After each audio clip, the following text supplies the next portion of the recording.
Hurricane আইডার আঘাতে লন্ডভন্ড যুক্তরাষ্ট্রের Louisiana, একজনের মৃত্যু। বিদ্যুৎ বিচ্ছিন্ন ৫ লাখ মানুষ। চীনের শানসিতে ভয়াবহ বন্যায় বিপর্যস্ত জনজীবন।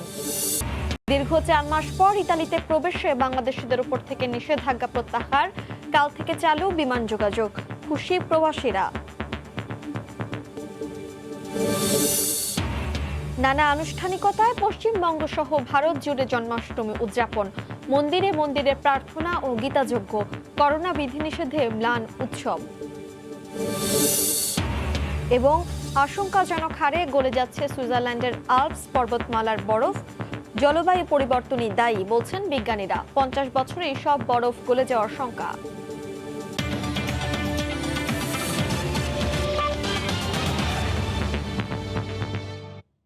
আন্তর্জাতিক সময়ের সঙ্গে আছি আমি তানসিম। হারিকেন আইডার আঘাতে লন্ডভন্ড যুক্তরাষ্ট্রের লুইজিয়ানা। ঘন্টায় ২৪০ কিলোমিটার বেগে রোববার লুইজিয়ানা উপকূলে আঘাত হানে ৪ মাত্রার হারিকেনটি। এর প্রভাবে বিদ্যুৎ বিচ্ছিন্ন হয়ে পড়ছে গোটা নিউ অরলিন্স শহর। দেখা দিয়েছে ভারী বৃষ্টি ও জলোচ্ছ্বাস। প্রাণহানির আশঙ্কায় আগেই সরিয়ে নেওয়া হয় প্রবাসী সহ স্থানীয় বাসিন্দাদের। নিউ ইয়র্ক থেকে বিস্তারিত সহকর্মী হাসানুজ্জামান সাকির রিপোর্টে। ১৮৫০ সালের পর যুক্তরাষ্ট্রের ইতিহাসে সবচেয়ে শক্তিশালী হারিকেন আছড়ে পড়ল রোববার দুপুরে। লুইজিয়ানার উপকূলে ঘন্টায় ২৪০ কিলোমিটার বেগে আঘাত হানে ৪ মাত্রার হারিকেন আইডা। এরপর থেকেই ওই অঞ্চল জুড়ে ভারী বৃষ্টিপাত অব্যাহত আছে। অনেক জায়গায় দেখা দিয়েছে জলোচ্ছ্বাস। আকস্মিক বন্যায় বিপর্যস্ত হয়ে পড়েছে জনজীবন। এদিকে প্রবল বাতাসের কারণে লুইজিয়ানার ৫ লাখের বেশি মানুষ বিদ্যুৎ বিচ্ছিন্ন অবস্থায় রয়েছে। পরিস্থিতি আরো খারাপ হওয়ার আশঙ্কায় উপকূলীয় অঞ্চলের মানুষদের ঘরের বাইরে না বের হতে অনুরোধ করেছেন governor John Bel Edwards. Which is a very strong category 4, but the weather is degrading across all of South Louisiana, so they need to be very careful about getting out. তবে প্রাণহানি কমাতে আগে থেকেই উপকূলীয় অঞ্চলের মানুষদের নিরাপদে সরিয়ে নেওয়া হয়েছে। নিরাপদে আছেন প্রবাসী বাংলাদেশিরাও। উদ্ধার কাজে অংশ নিয়েছেন অনেক প্রবাসীও। এদিকে যুক্তরাষ্ট্রের ঘূর্ণিঝড় পরিস্থিতির উপর নজর রাখছেন প্রেসিডেন্ট জো বাইডেন। আইডাকে ভয়ঙ্কর উল্লেখ করে অঙ্গরাজ্যটির মানুষকে সতর্কতা মেনে চলতে বলেছেন তিনি। Everyone should listen to the instructions from local and state officials just how dangerous this is and take it seriously. It's not just the coast, it's not just New Orleans, it's north as well. The rainfall is expected to be exceedingly high. And to the people of the Gulf Coast, I want you to know that we're praying for the best and planning prepared for the worst. ১৬ বছর আগে এই দিনেই শহরটিতে আঘাত হেনেছিল hurricane Katrina. Hasanuzzaman Psaki, সময় সংবাদ, যুক্তরাষ্ট্র। Hurricane নোরার প্রভাবে ভারী বৃষ্টিতে মেক্সিকোর পশ্চিমাঞ্চলে ব্যাপক বন্যা দেখা দিয়েছে। বিদ্যুৎ বিচ্ছিন্ন হয়ে পড়েছে অসংখ্য এলাকা। এদিকে টানা বৃষ্টিতে তলিয়ে গেছে চীনের শানসি প্রদেশের বেশ কয়েকটি এলাকা। সেখান থেকে ২৩,০০০ মানুষকে নিরাপদে সরিয়ে নেওয়া হয়েছে। অব্যাহত বৃষ্টিতে চীনের শানসি প্রদেশের আনকাং শহরের রাস্তায় এভাবেই পানির ঢল বয়ে যায়। ডুবে যায় রাস্তাঘাট, গাড়ি ও দোকানপাট। এ সময় পানিবন্দী হয়ে পড়েন অনেকে। তাদের উদ্ধারে তৎপরতা শুরু করে স্থানীয় কর্তৃপক্ষ। এরই মধ্যে কয়েক হাজার মানুষকে নিরাপদে সরিয়ে নেওয়া হয়েছে।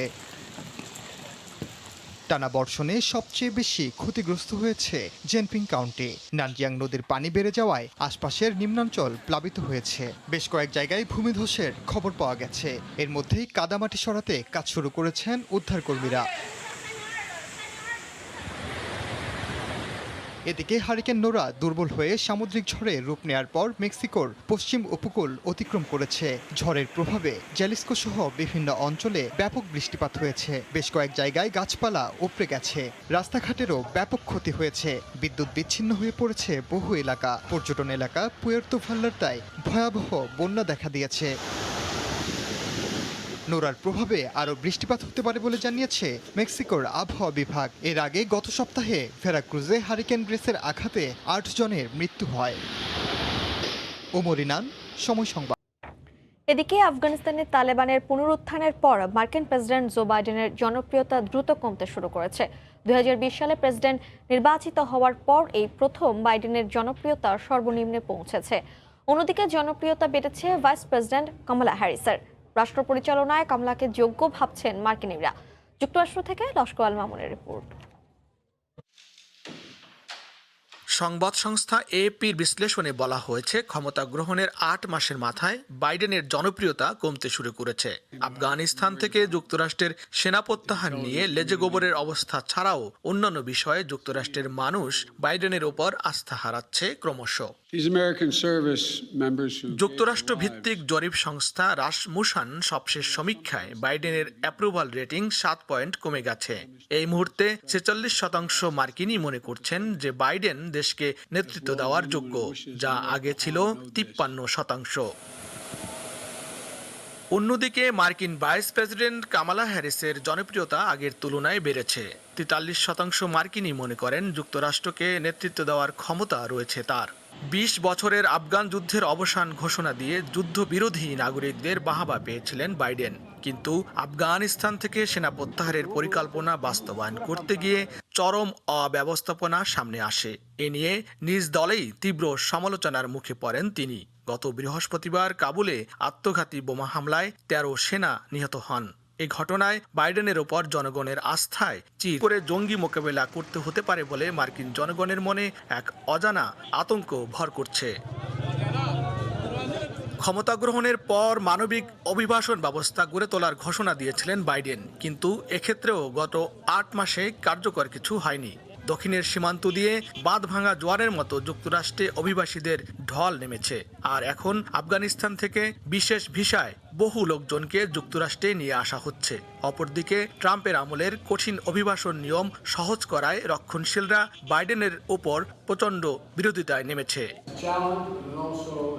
তবে আফগানিস্তানের বর্তমান পরিস্থিতির দায় নিতে নারাজ বাইডেন। এ ব্যাপারে বাইডেন বলেছেন, যুক্তরাষ্ট্র সমগ্র বিশ্বে মানবাধিকার প্রতিষ্ঠা করতে বদ্ধপরিকর, কিন্তু বন্দুকের মুখে নারীদের অধিকার রক্ষা করা যায় না। আফগানদের দেখভাল এবং গণতন্ত্র প্রতিষ্ঠার দায়িত্ব তালেবানদেরই নিতে হবে। নানামুখী সমস্যার চাপে প্রেসিডেন্ট বাইডেনের জন্য সময়টা বেশ খারাপ হয়ে উঠছে। অতি দ্রুততার সাথে সব কাটিয়ে উঠতে না পারলে আগামী মধ্যবর্তী নির্বাচনে ডেমোক্র্যাটদের ভরাডুবির শঙ্কা করছেন রাজনৈতিক বিশ্লেষকরা। লস্কর আল মামুন, সময় সংবাদ, যুক্তরাষ্ট্র। অবশেষে ইতালি প্রবাসীদের জন্য এলো খুশির খবর। দীর্ঘ 4 মাস পর ইতালি প্রবেশে বাংলাদেশিদের উপর থেকে নিষেধাজ্ঞা তুলে নিল দেশটির স্বাস্থ্য মন্ত্রণালয়। 31 আগস্ট থেকে চালু হচ্ছে বিমান যোগাযোগও। এতে করে ছুটিতে গিয়ে বাংলাদেশে আটকে পড়া কয়েক হাজার প্রবাসীর জন্য ইতালি প্রবেশে আর কোনো বাধা রইল না। ইতালির ভেনিস থেকে সহকর্মী মাকসুদ রহমানের রিপোর্টে বিস্তারিত। ডেল্টা ভ্যারিয়েন্টের কারণে গত 2রা মে থেকে বাংলাদেশ, ভারত ও শ্রীলঙ্কার সঙ্গে সব ধরনের যাত্রীবাহী বিমান যোগাযোগ স্থগিত করে ইতালি। সবশেষ নিষেধাজ্ঞা বলে 30 আগস্ট পর্যন্ত সময় নির্ধারিত ছিল। শনিবার এক বৈঠকে শর্ত সাপেক্ষে 31 আগস্ট থেকে দেশগুলোর সঙ্গে পুনরায় যাত্রীবাহী বিমান চলাচলের সিদ্ধান্ত নেয় দেশটির স্বাস্থ্য মন্ত্রণালয়। শর্তে বলা হয়, ইতালি প্রবেশের পূর্বে 72 ঘন্টার মধ্যে করতে হবে পিসিআর টেস্ট। এছাড়াও প্রবেশ করে 10 দিন নির্ধারিত স্থানে হোম কোয়ারেন্টাইনে থাকতে হবে। ইতালি সরকারের এমন ঘোষণায় খুশি প্রবাসী বাংলাদেশিরা। একই সঙ্গে বাংলাদেশে আটকে পড়া কয়েক হাজার প্রবাসীর ইতালিতে ফিরতে আর কোনো বাধা রইল না। তারা ইতালি প্রবাসীতে আছি, দীর্ঘ 4 মাস বিগত ফ্লাইট বন্ধ ছিল, বাংলাদেশের সাথে যোগাযোগ বিচ্ছিন্ন ছিল। এখন ইতালি সরকার ফ্লাইট চালু করেছে। বাংলাদেশের কয়েক হাজার মানুষ বাংলাদেশে ইতালির প্রবাসী যারা ছিল তারা বাংলাদেশে গেছে, আসতে পারেনি। কয়েক হাজার মানুষ আটকা আছে। এই বিদায় ইতালি সরকার আমাদের বাংলাদেশের সাথে ফ্লাইট যোগাযোগ চালু করেছে। এই হিসাবে আমরা ইতালির সরকারের সুস্বাগত এবং ধন্যবাদ জানাই। গেল বছর নভেম্বর ও ডিসেম্বর মাসে বাংলাদেশে পরিবারের সঙ্গে ছুটি কাটাতে গিয়ে দীর্ঘ বিড়ম্বনায় পড়েন প্রবাসীরা। চলতি বছরের প্রথম দিকে ইতালির করোনা পরিস্থিতি খারাপ থাকায় ওই সময় বাংলাদেশ সরকার দেশটির সঙ্গে সব ধরনের যাত্রীবাহী বিমান চলাচল বন্ধ করে দেয়। পরবর্তীতে উপমহাদেশে ডেল্টা ভ্যারিয়েন্ট সংক্রমণ বেড়ে গেলে বাংলাদেশের সঙ্গে বিমান যোগাযোগ বন্ধ করে দেয় ইতালি। ইতালির ভেনিস থেকে মাকসুদ রহমান, সময় সংবাদ। এদিকে নিয়ন্ত্রণে আসতে শুরু করেছে সংযুক্ত আরব আমিরাতের করোনা পরিস্থিতি। দেশটির ৭৫% মানুষ টিকার আওতায় এসেছে। ভ্যাকসিন নেওয়া পর্যটকদের জন্য খুলে দেওয়া হচ্ছে ভিজিট ভিসাও। এতে স্বস্তি ফিরলেও এখনও বাংলাদেশের সঙ্গে নিয়মিত বিমান চলাচল শুরু না হওয়ায় প্রবাসী বাংলাদেশিরা দেশে আসতে পারছেন না। শিবলি আল সাদিকের রিপোর্ট। পরিকল্পিত স্বাস্থ্যসেবা এবং স্বাস্থ্যবিধি মানার কারণে সংযুক্ত আরব আমিরাতের করোনা পরিস্থিতি অনেকটা নিয়ন্ত্রণে। দেশটিতে এরই মধ্যে ৭৪ লাখের বেশি মানুষ টিকার আওতায় আসায় জনগণের মাঝে সংক্রমণ নিয়ে আতঙ্ক অনেকটা কমে এসেছে। সোমবার থেকে ভ্যাকসিন নেওয়া পর্যটকদের জন্য খুলে দেওয়া হয়েছে ভিজিট ভিসাও। এদিকে করোনা নিয়ন্ত্রণে আসতে শুরু করলেও বাংলাদেশের সাথে ফ্লাইট চলাচল স্বাভাবিক না হওয়ায় প্রবাসী বাংলাদেশিদের মাঝে দিন দিন উৎকণ্ঠা বাড়ছে। সবাই ভ্যাকসিন নিয়ে নেন, আর ভ্যাকসিন না আনলে সংযুক্ত আরব আমিরাতে প্রবেশ করতে খুবই সমস্যা পোহাতে হবে। সংযুক্ত আরব আমিরাত এক্সপো 2020-কে সামনে রেখে সম্প্রতি র্যাপিড পিসিআর টেস্টের শর্ত সাপেক্ষে বেশ কিছু দেশের সাথে ফ্লাইট যোগাযোগ পুনঃস্থাপন করলেও বাংলাদেশে আটকে পড়া প্রবাসীদের ফিরে আসার ব্যাপারে কোনো ঘোষণা দেয়নি কর্তৃপক্ষ। অন্যদিকে বাংলাদেশের বিমানবন্দরে র্যাপিড পিসিআর টেস্ট ক্যাম্প বসানোর জোর দাবি জানিয়ে আসছেন প্রবাসীরা। রিপিট টেস্টের কারণে নাকি বাংলাদেশ থেকে আসতে পারতেছে না। আমি স্বাস্থ্য মন্ত্রণালয়কে অনুরোধ করব, সরকারকে অনুরোধ করব যেন আমাদের প্রবাসীরা যেভাবে হোক কর্মস্থলে এসে যেন যোগদান করতে পারে। রেমিটেন্স যোদ্ধাদেরকে দুবাইতে আসার জন্য সুযোগ করে দিবেন। বাংলাদেশ সরকারের প্রবাসী কল্যাণ মন্ত্রণালয় থেকে র্যাপিড পিসিআর টেস্ট বসানোর কথা জানানো হলেও কবে নাগাদ তা বাস্তবায়ন হবে তা নিয়ে উদ্বিগ্ন অবস্থায় রয়েছে প্রবাসীরা। রেমিটেন্স যোদ্ধাদের দিকে তাকিয়ে সরকারকে উদ্যোগী হওয়ার দাবি জানিয়েছেন তারা। শিবলি আল সাদিক, সময় সংবাদ, সংযুক্ত আরব আমিরাত। সাহিত্যিক বুদ্ধদেব গুহ মারা গেছেন। স্থানীয় সময় রোববার রাত 11:25 কলকাতার বেলভিউ হাসপাতালে শেষ নিঃশ্বাস ত্যাগ করেন তিনি। মৃত্যুকালে তার বয়স হয়েছিল 85 বছর। দীর্ঘদিন ধরেই অসুস্থ ছিলেন প্রবীণ সাহিত্যিক বুদ্ধদেব গুহ। এই বছরই এপ্রিলে করোনায় আক্রান্ত হয়েছিলেন তিনি। তবে হৃদরোগে আক্রান্ত হয়ে বুদ্ধদেব গুহর মৃত্যু হয়েছে বলে জানিয়েছে হাসপাতাল কর্তৃপক্ষ। 85 বছর বয়সী বুদ্ধদেব গুহর 2 বাংলায় অগণিত ভক্ত রয়েছে। প্রিয় সাহিত্যিকের প্রয়াণে বাংলার সাহিত্য জগতে নেমে এসেছে শোকের ছায়া। 1936 সালের 29 জুন কলকাতায় জন্ম বুদ্ধদেব গুহর।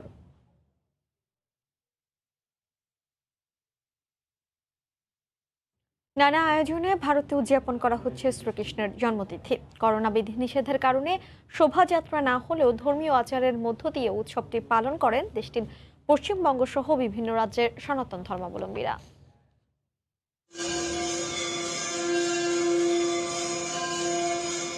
চলছে গীতাযজ্ঞ, সেই সঙ্গে সমবেত প্রার্থনা। করোনা বাস্তবতায় আয়োজন সীমিত করা হলেও শ্রীকৃষ্ণের জন্মস্থান উত্তরপ্রদেশের মথুরায় এভাবেই চলে জন্মাষ্টমীর আনুষ্ঠানিকতা। শুধু মথুরা নয়, আয়োজন সীমিত ছিল পশ্চিমবঙ্গের বেলুর মঠেও। করোনা বিধিনিষেধে আনুষ্ঠানিকতা সংক্ষিপ্ত করে চলে কাঠামো পূজা, ছিল না দর্শনার্থীদের প্রবেশাধিকার। পশ্চিমবঙ্গের রাজধানী কলকাতা ছাড়াও জেলায় জেলায় করোনা বিধিনিষেধ মেনেই উদযাপন করা হয় জন্মাষ্টমী। দিনটি উপলক্ষে সনাতন ধর্মাবলম্বীদের শুভেচ্ছা জানান ভারতের রাষ্ট্রপতি রামনাথ কোবিন্দ, প্রধানমন্ত্রী নরেন্দ্র মোদী এবং পশ্চিমবঙ্গের মুখ্যমন্ত্রী মমতা বন্দ্যোপাধ্যায়। ভাদ্র মাসের কৃষ্ণপক্ষের অষ্টমী তিথিতে মথুরায় জন্মেছিলেন দাপর যুগের অবতার ভগবান শ্রীকৃষ্ণ। মামা কংসকে বধ করার মধ্য দিয়ে দুষ্টের দমন করে ধর্মকেই রক্ষা করেছিলেন মথুরার কানাই। ভগবান শ্রীকৃষ্ণের সেই পবিত্র জন্মতিথি জন্মাষ্টমী হিসেবে পালন করে আসছেন সনাতন ধর্মাবলম্বীরা। রবিউল ইসলাম আওলাদ, সময় সংবাদ। করোনার টিকাই নেননি, আবার শ্রেণীকক্ষে এসে খুলেছেন মাস্ক। শিক্ষকের এমন কর্মকাণ্ডে কোভিডে আক্রান্ত হয়েছে স্কুলের অর্ধেকের বেশি শিক্ষার্থী। ঘটনাটি ক্যালিফোর্নিয়ার একটি প্রাথমিক স্কুলের। করোনা ভাইরাস প্রতিরোধে বিশ্বব্যাপী চলছে টিকাদান কর্মসূচি। একই সঙ্গে মাস্ক পরা ও সামাজিক দূরত্ব মেনে চলতে সবার প্রতি অনুরোধ জানাচ্ছে বিভিন্ন প্রতিষ্ঠান। করোনার টিকা না নিলে এবং মাস্ক না পরলে ভাইরাসটি কতটা বিপদ ডেকে আনতে পারে তার একটি নমুনা উঠে এসেছে যুক্তরাষ্ট্রের Center for Disease Control and Prevention সিডিসির এক প্রতিবেদনে। সম্প্রতি এক গবেষণা প্রতিবেদনে সিডিসি জানায়, গত মে মাসে কোভিডের উপসর্গ থাকার পরও ক্যালিফোর্নিয়ার একটি প্রাথমিক স্কুলে ক্লাস নিয়েছেন এক শিক্ষক, যার টিকা নেওয়া ছিল না। এমনকি ক্লাসের মাঝপথে মাস্ক খুলেছিলেন তিনি। সেটি যেন কাল হয়ে দাঁড়িয়েছে। শিক্ষকের এমন কর্মকাণ্ডে সেই ক্লাসের অর্ধেকের বেশি শিক্ষার্থী কোভিডে আক্রান্ত হয়েছিলেন। এরপর ঘটনা বহুদূরে গিয়েছে। সেই শিক্ষার্থীদের মাধ্যমে স্কুলের অন্য শিক্ষার্থীরাও আক্রান্ত হয়েছে। এমনকি ভাইরাস পৌঁছে গেছে তাদের পরিবারের সদস্য এবং কমিউনিটির অন্যদের দেহেও। স্কুল কর্তৃপক্ষ জানান, কোভিড থেকে শিক্ষার্থীদের বাঁচাতে সব ধরনের নিয়মই জারি ছিল। ক্লাসরুমে শিক্ষক শিক্ষার্থী সবার মাস্ক পরা ছিল বাধ্যতামূলক। শিক্ষার্থীদের সামাজিক দূরত্ব মেনেই বসানো হয়েছিল। দরজা জানালাও নিয়ম মাফিক খোলা রাখা হয়েছিল যাতে বাতাস চলাচলের জন্য। তারপরেও ওই শিক্ষকের অবহেলার কারণে এমন ঘটনাটি ঘটেছে। রাহানুল রানা, সময় সংবাদ। দেখছেন আন্তর্জাতিক সময়। করোনাও আটকাতে পারেনি তাদের বিয়ে। মুখে মাস্ক পরে বিয়ের পিঁড়িতে 200 দম্পতি। গণবিয়ের এই অনুষ্ঠানটি হয়ে গেল পেরুর লিমা শহরে।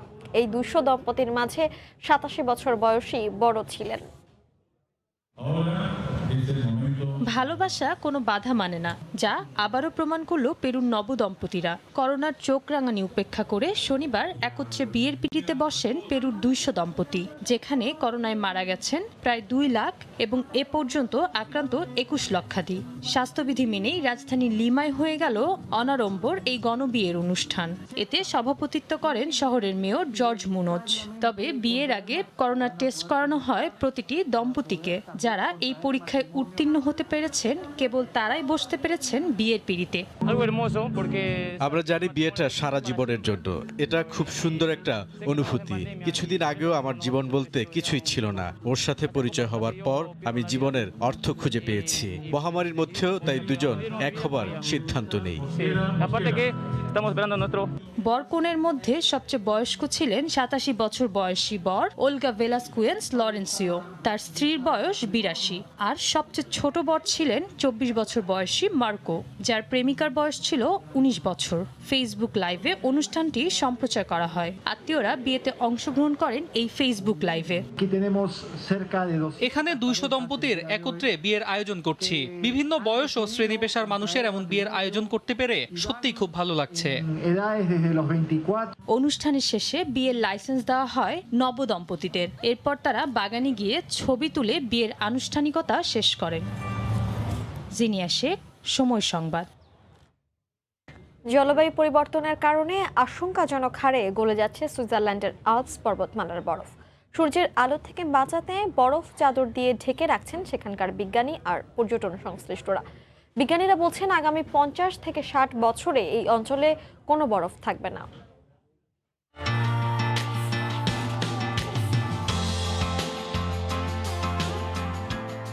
ইউরোপের সবচেয়ে উঁচু পর্বতমালা সুইজারল্যান্ডের আল্পস পর্বতমালা। ইউরোপের যে অঞ্চলগুলো জুড়ে এই বিশাল পর্বতমালা বিস্তৃত, সে অঞ্চলকে আলপিন অঞ্চল বলা হয়। এ অঞ্চলের অন্তর্ভুক্ত দেশ France, Switzerland, Monaco, Italy, Liechtenstein, Austria, Germany আর স্লোভেনিয়া।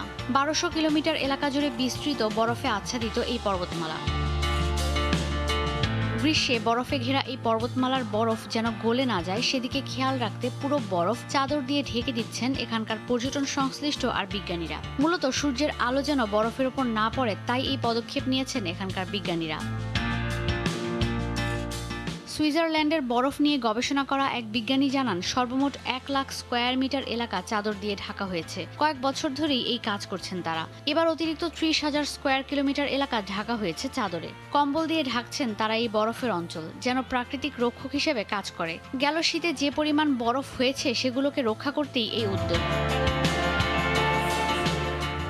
গেল কয়েক দশকে এখানকার 3238 মিটার উঁচু পর্বতের অনেক বেশি বরফ গলে গেছে। আগামী 50 বছরে এখানকার পর্বতের সব বরফ গলে যাবে বলেও আশঙ্কা করছেন বিজ্ঞানীরা। যতই দিন যাচ্ছে তত বেশি বরফের চাদর, কম্বল দিয়ে ঢেকে দেওয়ার প্রয়োজন পড়ছে। 5 থেকে 6 সপ্তাহ টানা কাজ করছেন এই কর্মীরা বরফের স্তর পলিস্টারের কম্বলে ঢেকে ফেলতে। এতে করে শীতকালে জমা বরফ গ্রীষ্মকালেও গলে যাচ্ছে না। এখানকার 1 লাখ স্কয়ার মিটার এলাকা চাদরে ঢাকা, যা 14টি ফুটবল মাঠের সমান। এই চাদর আবার সূর্যের আলোকে প্রতিফলিত করে বায়ুমণ্ডলে পাঠিয়ে দিচ্ছে। সংগ্রহ করা বরফ ভেঙে যাওয়া গ্লেশিয়ার পরিপূর্ণ করতে কাজে লাগাচ্ছেন তারা। এই অঞ্চল একসময় পুরোটাই বরফে ঢাকা থাকতো। বিগত 30 বছরে এই অঞ্চলে বরফ আশঙ্কাজনক হারে গলেছে। সংশ্লিষ্টরা বলছেন, অনেক কষ্টে গ্লেশিয়ারগুলোকে গলা থেকে বাঁচিয়ে রেখেছেন তারা। কিন্তু 2050 সালে এখানে আর কোনো বরফের স্তর থাকবে না। 2060 সাল নাগাদ পুরো এলাকাতেই কোনো গ্লেশিয়ার থাকবে না। ঈশিতা ব্রহ্ম, সময় সংবাদ। জানিয়ে দিচ্ছি আন্তর্জাতিক সময় শিরোনামগুলো।